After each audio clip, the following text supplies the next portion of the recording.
Summons served to President Yoon Suk-yeol for questioning by investigators over his decision to declare martial law on December 3rd have gone unanswered, while legal documents from the Constitutional Court have yet to find their way to the president. We have more in Press Perspective today.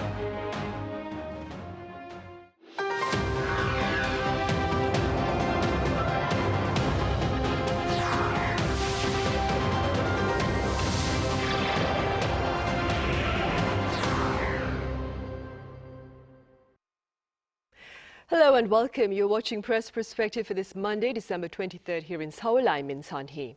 The investigation into allegations of insurrection continue while legal proceedings for the president's impeachment trial are also underway for his sudden declaration of martial law earlier this month. For more on these developments and their diplomatic implications, I have Steven Borowiec with Nikkei Asia live on the line. Steven, hope you had a great weekend.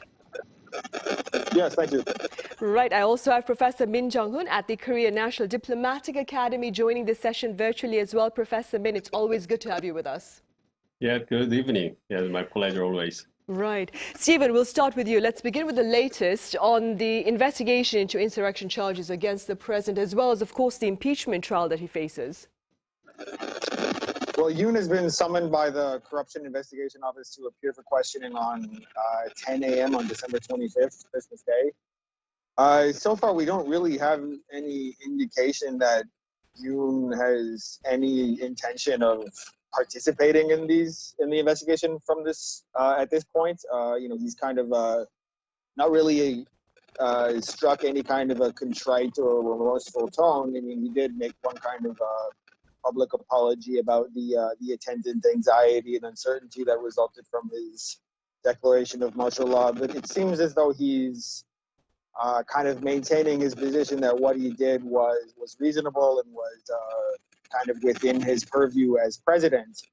So it will be interesting to see how this goes forward. I mean, I believe that Yoon still has his presidential security, and so that makes it difficult to serve him a summons directly, and it means that he can kind of barricade himself in his official residence, and if he decides that he doesn't want to come out, he can maybe just stick to that for the time being. There are also some real questions about the current composure of the Constitutional Court, which will be ruling on the National Assembly's passage of the impeachment motion.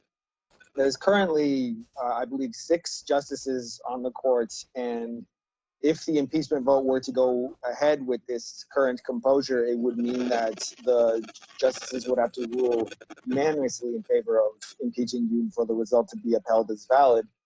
And I believe at least like some of the current justices were appointed by Yoon and may feel some kind of loyalty towards him. And so it's very much not a certainty that they would vote in favor of impeaching him despite the vote by the National Assembly. Right. Stephen, the president himself has also been accused of resorting to stalling tactics. What more can you share? Well, I touched on some of that already. I mean, it's just he is kind of acting as though the legal proceedings being unfurled against him are not legitimate. I mean, maybe we should mention at this point that Yoon is a career prosecutor. He was the nation's top prosecutor for a stretch, and he led some very high-profile investigations, including one into former President Park Geun-hye. So it's almost as though he knows the stakes of this, and he knows what's really going on here. And I think he understands the gravity of the charges that he's facing, including the very serious charge of having led an insurrection. And it seems as though, for reasons known only to him at this point, because he has not really publicly explained his strategy, he has decided that, he feels it's in his best interests to remain quite quiet, to refrain from public appearances, and to, kind of do whatever he can to thwart the investigators and to, kind of deny them access to him. And perhaps even part of this is optics. Perhaps he feels that he might be denying them some amount of legitimacy by refraining from participating. So the next question really is just how long he can continue this for, or whether the composure of the investigation changes and there becomes some more forceful or some more urgent way of compelling him to take part. Professor Min, against this backdrop, there is quite a bit of debate here in the country about the broader impact of the political instability on Korea's image. What are your thoughts, Professor Min? Well, I think that the world was shocked to hear the martial law crisis and political turmoil in South Korea. And the world was also surprised to see the quick retraction of the decree and the resilience of democracy in South Korea. Of course, the political instability is still ongoing in South Korea, but the situation is getting better after the National Assembly passed a motion to impeach President Yoon. But it would be inevitable for South Korea to remain politically unstable until the Constitutional Court makes a decision on President Yoon's impeachment. And there is no doubt that the martial law crisis made a negative impact on South Korea's image. As you know, before the political incident, the world perceived South Korea as a developed country with a world-class culture, entertainment, business, advanced technologies, and democracy.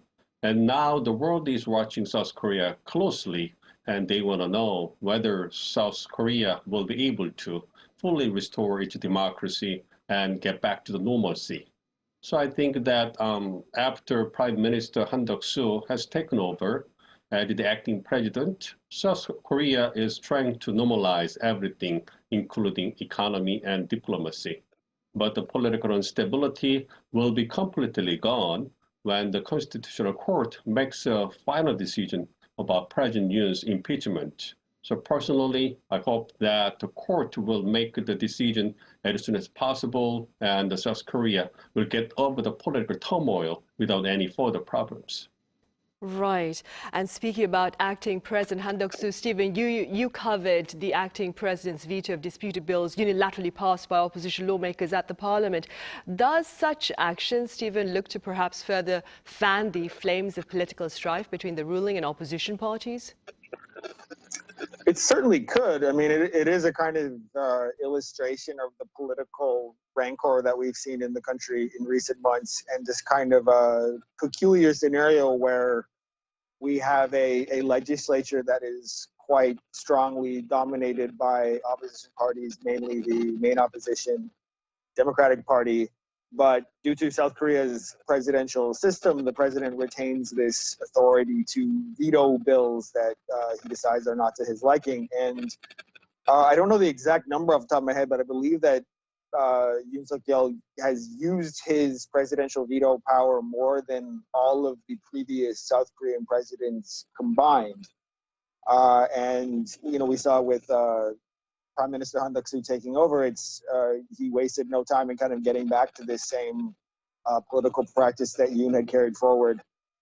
I mean, if we're trying to, just parse like how significant a gesture this is, I mean, it's kind of difficult at this point, but I mean, at the very least, I think it sort of heralds an ongoing of the legislative logjam and of this kind of buildup of ill will between the political parties of the ruling People Power Party kind of accusing the opposition parties of being ill-intentioned and of kind of thwarting the budget and all these other things that the two parties disagreed on. And then because the People Power Party is still having control of the executive branch of government, doing what they can to limit what the opposition parties can accomplish. I mean, this is something that I don't think any of the citizens of this country are particularly happy to see. I mean, I remember seeing one opinion poll a couple of weeks ago where a plurality of respondents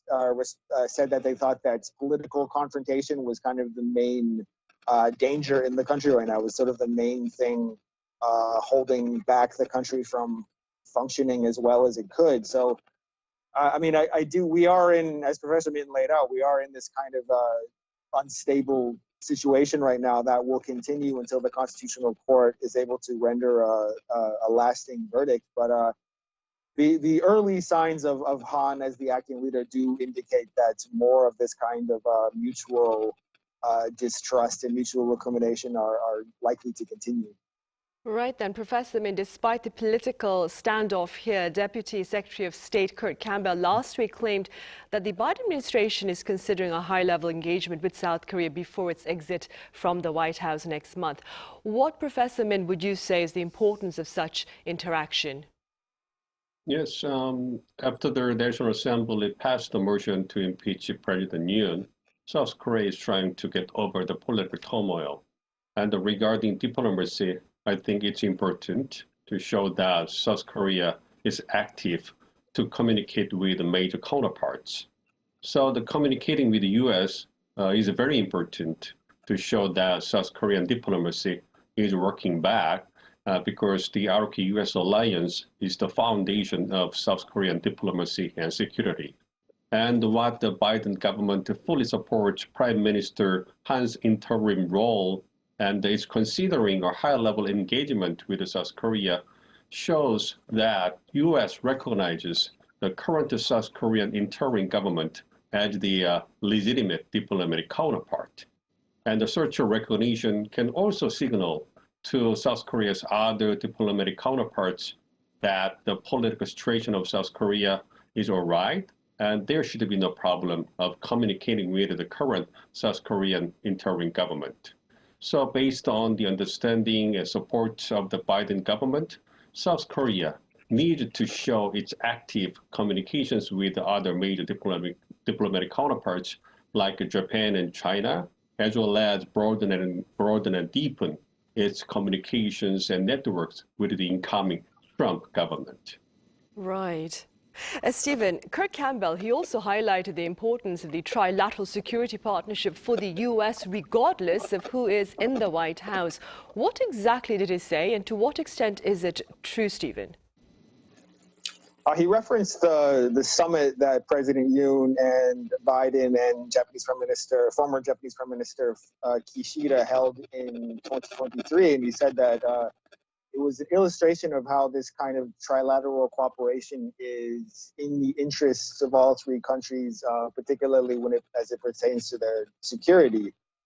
And I guess if the idea is to sort of read the tea leaves and get a sense of what he meant by that or what he was trying to accomplish by that, I think his intention was probably to sort of lay the groundwork as the U.S. is also in a transition period and South Korea is in a transition period, and there's a relatively new leader in Tokyo, just to kind of get the message out there that once all three of these countries have solidified their current foreign policy frameworks, that they ought to look to resume the kind of cooperation that took place under the previous three leaders. To the extent as to whether or not this is true, I mean, that's a little bit above my expertise, since I'm just a reporter and not a scholar. But I would just say that there is a quite compelling case to be made that basic forms of trilateral cooperation among the U.S., South Korea, and Japan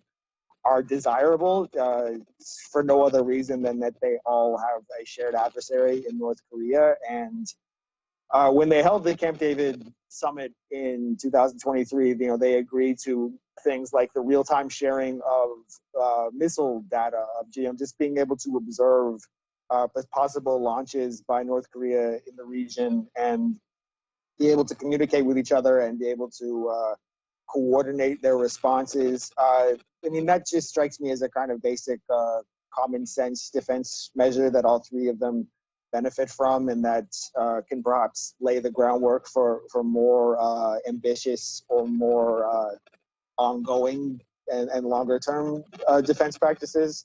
I don't see why they wouldn't communicate this. I know that there's in all three countries there are some political complications, and there are in the domestic political landscape there are some parties and some figures who are more in favor of this kind of cooperation than others. But I do think Campbell's suggestion that what the three countries have going is a broadly beneficial type of practice and should be continued. I do think that there's a fair amount of support for that in all three countries, and I do think that there's a reasonable chance that once all three countries are more settled, that we could see a resumption of the kind of contact that took place at Camp David in 2023.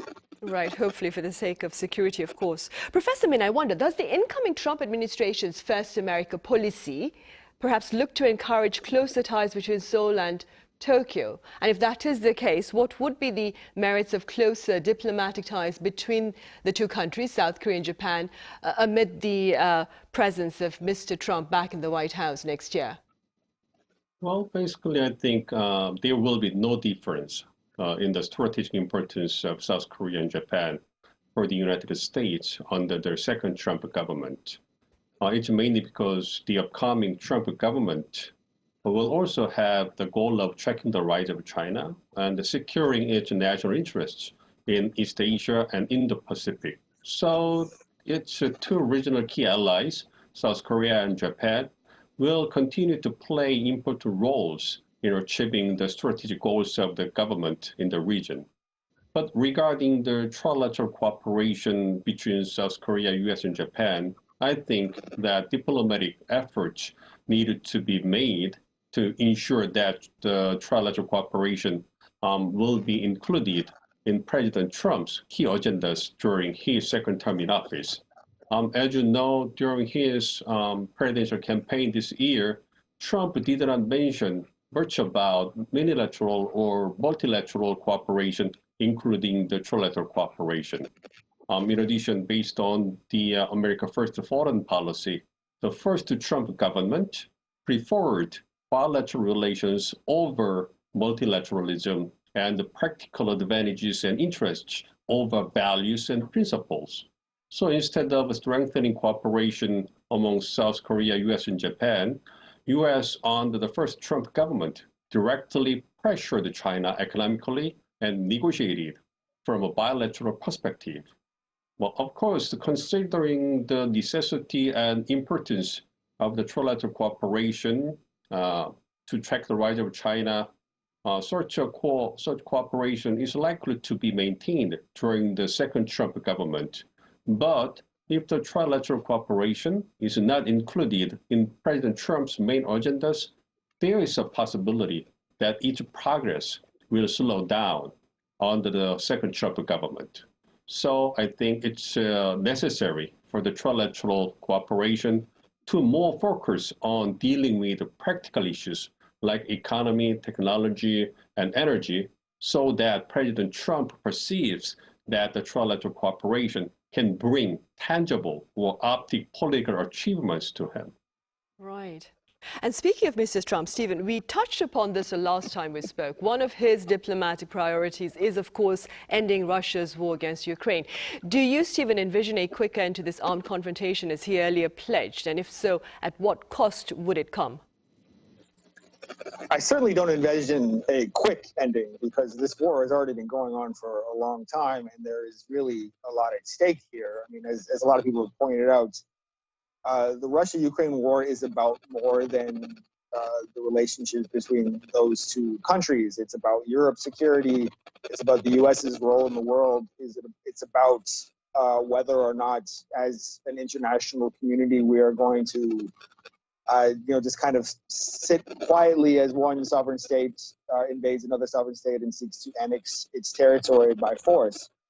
I think where we are now with the incoming Trump administration is we're now in a transition period from what Trump said as campaign rhetoric when he was just a candidate for the presidency, and what he is going to actually say once he is in office, and once he is serving as president, and once he is accountable to the American public, and once he is, really upholding the American establishment in the things that he says and the things that he does. So even if he wanted it to be quick, I don't think that there's any chance of that happening, in part just because the two main players here, Ukraine and Russia, have what international relations theorists would describe as non-overlapping positions. They just don't see a common path to any kind of agreement here.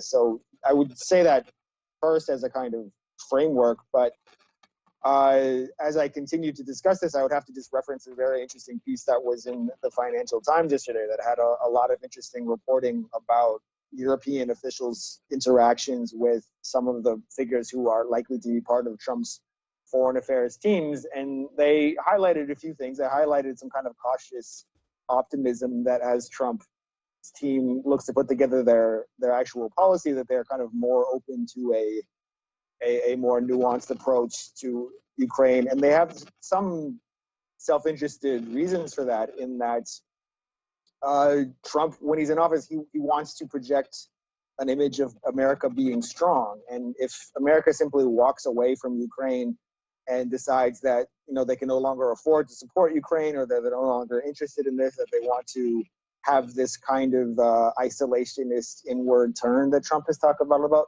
that doesn't project strength. You know, that projects an America that is looking inward, and that is reducing its footprint in the world, which is something that China and Russia very much want. You know, they want an isolationist America. They want an America that is more focused on kind of narrowly on its domestic interests and is playing a less ambitious role worldwide. Another point that this Financial Times article quoted officials as referring to was this idea that a lot of people in Trump's team interpreted the U.S.'s departure from Afghanistan under Joe Biden as a major humiliation, as something that resulted in a real loss of face for the U.S. and a mistake that they don't want to repeat. They don't want Ukraine to go down as Trump's Afghanistan, as another case of U.S.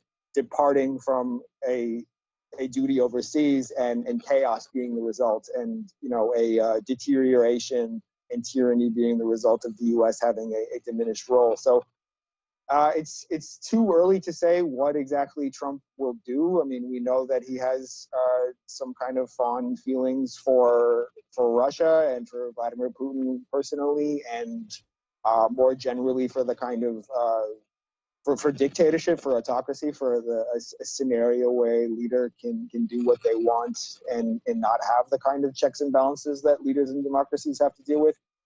But I do think it's likely that we will at the very least see a kind of softening of its rhetoric. And the real question will be, like, to what extent do Trump and his team consider themselves to have interests in the Ukraine war? You know, do they think that in the interests of having a stable international order with the free movement of goods and you know, not having the kinds of inflation or disruptions to international trade that war in Ukraine can cause, if they see themselves as not necessarily having to act altruistically, but being perhaps defending American interests in Ukraine and defending America's reputation in Ukraine, we could see a kind of change. Right. North Korea, meanwhile, Professor Min, appears adamant in its support of Russia against Ukraine. What, Professor Min, are perhaps the rewards and risks for Pyongyang as it places its weight behind Moscow? Well, I think North Korea is using military cooperation with Russia, including sending its troops to Russia for its self-reliance and military enhancement. On the one hand, economically, earning foreign currency through the salaries of the North Korean soldiers sent to Russia, supplying ammunition and missiles and logistic support to Russia, as well as importing oil, food, and materials from Russia. Altogether, it's playing a key role in North Korea's economic survival. And the technical and material support from Russia is also expected to be provided to modernize aging industrial and power generation facilities in North Korea. On the other hand, militarily, the dispatch of North Korean troops to Russia is expected to provide the North Korean military with the following benefits, like the strengthening its combat the capabilities, gaining experience in urban and modern warfares, and obtaining new Russian conventional equipments. And it will also guarantee that Russia will intervene militarily in a North Korean contingency. Meanwhile, I don't think that Russia will provide North Korea with advanced military technologies that North Korean regime truly wants, like ICBM re-entry technology, construction technologies for nuclear-powered submarines capable of carrying SLBMs, and technologies for lightweight nuclear warheads and multiple warheads. But anyway, I think that North Korea is likely to continuously support Russia on the international stage and strengthen its military cooperation with Russia in order to secure its interests as much as possible before the Russia-Ukraine war is over. Right, and hopefully it comes to an end sometime next year then. All right, Professor Min, as always, thank you so much for your insights today. Thank you. And Stephen, as always, thank you very much for your time and your thoughts. Thank you. Right, well, that ends this edition of Press Perspective. Thank you for watching. See you same time tomorrow.